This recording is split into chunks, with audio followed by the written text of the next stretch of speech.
Thank you very much, Brig Vijay, for that response. And actually, you mentioned shareholders, and that brings me to the next question. Because investors are also looking at these aspects when they look at a company. So, my next question is, what role do investors play in advancing ESG principles? And how can companies communicate their ESG performance transparently to attract responsible investment? General Kapoor, please. Okay, sir. Great. It's a great question. Now, actually, it's a two-way street. I would look at investors are in no way uh, mutually exclusive to the organization. Actually, they are inclusive to the organization, and they very much form part of the organizational policies. And therefore, today, and especially in a e-world that we are into, whenever there are, firstly, the company definitely keeps giving regular bulletins, and whenever they have any kind of ballots that they would like to send, earlier these used to come by post. Nowadays, you got ballots to evaluate so many things that are happening within the company. So, really speaking, there's a huge amount of interaction which is started. So, the first thing is that the interaction between the company and the investor must be kept live, and the responsibility of this lies towards the companies. So, really speaking, they have to don this hat with responsibility and total accountability. Now, while that is investor, I'd like to take a step back and say that nobody actually starts a business for doing a fraud by intent, by design. By design, when you open any corporate or any industry, you're actually looking at creating value, creating value for the society by and large, because after all, whatever you design and develop, it is for giving, should I say, something to the customer. And meeting is what I always say, the unmet needs. And there always are the unmet needs, because whenever you give A, then you want B, and whenever you give B, then there is a C, and you can go down the channel to keep giving the customer what he needs. And that's how the organization also grows. And today, like I started by saying, that technology is on the gallop, and whatever can be defined can be designed and developed, and that is exactly how companies are adding value to the society. And therefore, there's a huge amount of responsibility which comes with this. Now, and therefore, huge amount of ethics. In fact, why we are alluded to ethics, it's a very good word. Uh, and I'll allude to two examples. One, and I'll not name the nation or the company, a nuclear power plant was actually giving false data to the people staying in the vicinity to tell them that they were environmentally safe. And with this false data, they were running their nuclear power plant for years on end, till some insider blew the whistle and brought out the problems that were faced in that society because of nuclear emissions. And when the medical teams did their due diligence, they found that it was true. And when they did their checks on the nuclear fallout and the way it was being handled, they found it was a major non-compliance, and the nuclear plant had to be shut down. Then there was a huge manufacturer of automobiles, and they manipulated their software to give false emission data. And this again became world news. And they not only had to apologize, they'd also had to call back the vehicles to actually remedy the software. So, really speaking, it's a huge responsibility. And this term ESG has basically come to actually tell the senior management and the management, the complete management, the rank and file which exists in a company, that it is their responsibility to be conscious of this fact, that they have to be environmental friendly, they have to create practices which are environmental friendly, and every kind of initiative that they take must keep environment and society into the interplay. And therefore, that should be the ideal governance model. So, as an investor, now what are your controls? If investors can create a one-on-one link with the company, and the company can create one-on-one link by a regular forum for interaction, even if it is through social media. Uh, it's a great way. And today, social media actually is yet another very powerful tools in the hands of the investor. And therefore, I would rather go a step ahead and say, what should the industries be doing to make sure that the investor confidence is always reposed in them? And here, I'd like to talk about the agile. If I'm an investor in a company, I'd like to see the company gallop in speed with the technology. I'd like to see the company grow because that is in my interest. I'd like to see the company following very ethical practices and actually becoming a role model. And therefore, if the company has to become a role model, I think it has to create those umbilical cords with their investors. And the umbilical cord is actually between a mother and a child. So that is the kind of bond that has to be developed of total trust. And therefore, I would say the credo of the companies and that they should follow, I call it the POISE. P stands for purpose with passion. The companies must have a passion towards the ESG and employ all their uh, professionals, their teams with purpose. As an example, if you are an automobile company, see where the future trends lies in hybrid or EV, find purpose there and get realigned to the future at every stage. And always keep ESG as one of your very important, uh, should I say, indicators to say whether you're doing it in the right direction. O stands for ownership with optimism. I think all industries must take ownership of ESG.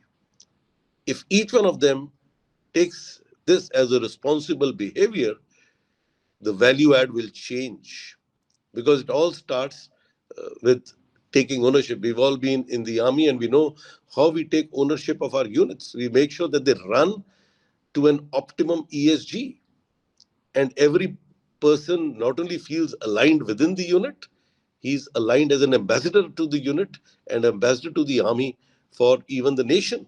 And therefore, that is the kind of ownership that one has to look at uh, in creating a business practice of that kind. I stands for initiatives with innovation. I think if you create the euphoria and integrate with the investors, and maybe today there are so many ways you can integrate with the investor to find out what more do you want. How do you look at me? How do you look at your company? How do you look at your company performance? What do you think are the areas of improvement? And if we look at that kind of a relationship with the investor and with the environment, I think it'll be a game changer. And therefore, that is the kind of initiative and innovation that companies must show towards investors and integrate them with the company mainstream. That is a very important thing. S stands for skills with synergy. I mean, there is a need to, for the companies themselves to evolve and re-evolve with skills. Like I always been saying on this forum, skill is a new collar today. And I think at every level, we have to understand what is the skill for me. For a governance, the skill is to exude ethics, to exude good leadership. E stands for empathy, effectiveness, and efficiency. I think the companies must be empathetic towards their investors. That's a very, very important need. And uh, effectiveness is doing the right things. Efficiency is doing them right, which is more aligned with ethics. And therefore, I would say that in an overall analysis, uh, it's a it's a relationship of a child in the womb. The investor is the child in the womb, and the mother is the one who's integrating through that umbilical cord. And if that is the model industries embrace as the icon for them, I think they will woo the investor correctly with responsible ESG. Uh, Back to you, sir.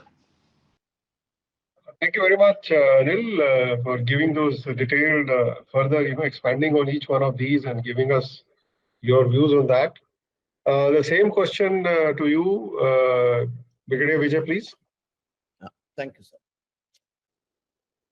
Basically, an investor when he looks at a company, let us say even as a simple stock purchaser, when I look at a company, we look at what is the reputation of this company. Is this a shady company where a lot of scandals, scams, or being led by a leadership which is, always cutting corners? What is the resilience of this company? And finally, we look, of course, at how well they are performing financially. So investors play a very significant role in advancing ESG principles into their investment decision-making processes. And they engage with the company, the bigger investors, the shareholders also, so that they promote sustainable practices.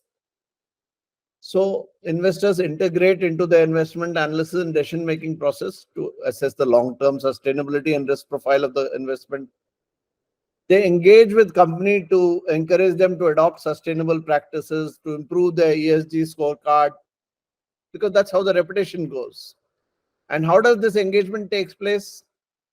There will be shareholder resolutions, there will be participation in collaborative initiatives. Investors exercise voting rights to support ESG resolutions. They vote in favor of proposals which will align with sustainable business practices. They hold company management accountable for ESG performance. So that proxy voting which investors do, shareholders do, is a very important factor. Investors incorporate ESG considerations into their strategies so that financial returns are coming. At the same time, positive social and environmental outcomes are coming. Investors also look at the risk factor. They recognize ESG risks today, like climate change, regulatory compliances, supply chain disruptions. So a good investor and people who are large investors or like financial institutions, international and domestic, they conduct ESG risk assessments. They integrate ESG risk management strategies to mitigate potential risks and enhance portfolio resilience. There is a lot of focus by investors on transparent reporting. So companies must provide transparent, comprehensive disclosure of their ESG performance.